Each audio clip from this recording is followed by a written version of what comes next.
আসসালামু আলাইকুম। আজকে আপনাদের জানাবো সম্রাজ্ঞী হুররম সুলতান সম্পর্কে।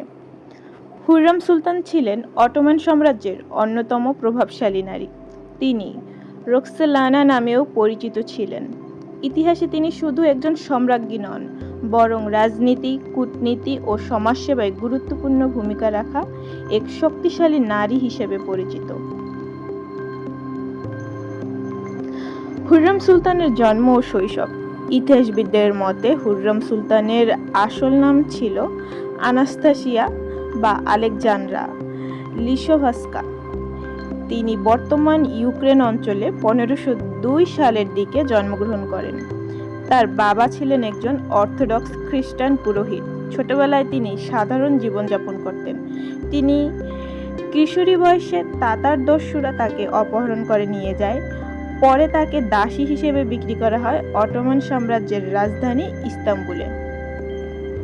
হুররম সুলতানের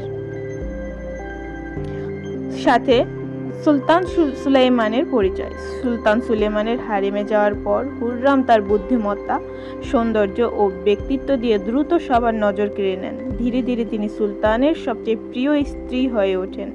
সুলতান সুলেমান তাকে আনুষ্ঠানিকভাবে বিয়ে করেন, যা অটোমান ইতিহাসে খুবই বিরল ঘটনা ছিল, কারণ সেই সময় সুলতানরা সাধারণত হারেমে নারীদের বিয়ে করতেন না।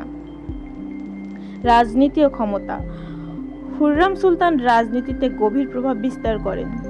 তিনি রাজদরবারের গুরুত্বপূর্ণ সিদ্ধান্তে মতামত দিতেন, বিদেশি কূটনীতিতেও ভূমিকা রাখতেন। অনেক ইতিহাসবিদ মনে করেন অটোমান সাম্রাজ্যের নারীদের শাসনকাল বা সালতানাত অফ ওমান শুরু হয় তার হাত ধরেই। সমাজসেবা ও স্থাপত্য। হুররম সুলতান বহু মসজিদ, হাসপাতাল, স্কুল, দাতব্য প্রতিষ্ঠান নির্মাণ করেন। ইস্তাম্বুলে তার নির্মিত হাসিকি হুররম সুলতান কমপ্লেক্স আজও ঐতিহাসিক নিদর্শন হিসেবে পরিচিত। মাহিদেব্রান ও হুররমের দ্বন্দ্ব।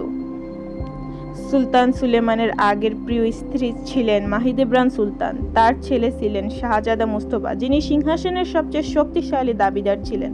হুররম ও মাহিদেব্রানের মধ্যে তীব্র প্রতিদ্বন্দ্বিতা শুরু হয়। ইতিহাসে বলা হয় হারেমের ক্ষমতার লড়াই অটোমান রাজনীতিকেও প্রভাবিত করেছিল। সন্তান ও উত্তরাধিকার। হুররম সুলতানের কয়েকজন সন্তান ছিল। তাদের মধ্যে উল্লেখযোগ্য শাহজাদা মেহমেদ, শাহজাদা দ্বিতীয় সেলিম, বায়েজিদ, মিহরিমা সুলতান। পরবর্তীতে তার ছেলে সেলিম দ্বিতীয় অটোমান সুলতান হন। অটোমান ইতিহাসের সবচেয়ে বিতর্কিত ঘটনাগুলো একটি হলো শাহজাদা মুস্তফার মৃত্যু। অনেক ইতিহাসবিদ মনে করেন হুররম সুলতান ও জামাতা রুস্তম পাশা মুস্তফার বিরুদ্ধে ষড়যন্ত্র করেছিলেন যাতে হুররমের সন্তানরা সিংহাসন পান। যদিও এই বিষয়ে নিশ্চিত প্রমাণ নেই, তবুও ইতিহাসের একটি অন্যতম বড় বিতর্ক হিসেবে রয়ে গেছে এটি। হুররম সুলতান শুধু হারেমের নারী ছিলেন না, তিনি সাম্রাজ্যের রাজনীতিকেও সক্রিয় ভূমিকা রেখেছিলেন।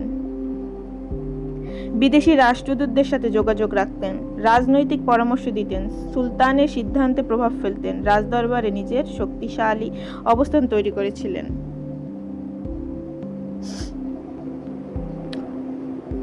হুররম সুলতান 1558 সালে ইস্তাম্বুলে মৃত্যুবরণ করেন। তাকে সুলতান সুলেমানের কবরের পাশেই সমাহিত করা হয়। সুলতান সুলেমানের প্রিয় স্ত্রী এভাবেই মহান আল্লাহ তাআলার কাছে চলে যান।